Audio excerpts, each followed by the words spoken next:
Samantala, tiniyak naman ng Malacanang na hindi makakatakas sa kamay ng batas ang mga akusado sa pork barrel scam na nakalabas na ng bansa. Ayon sa palasyo, may mga legal na paraan ng gobyerno para habulin sila sa amang panig ng mundo.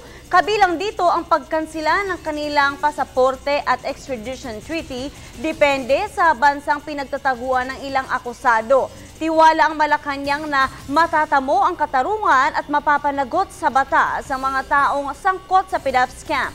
Kasabay nito, nanawagan naman si PCUO Secretary Sunny Coloma na sa mga mamamayan na tutukan ang nasabing kaso upang mabatid ang katotohanan.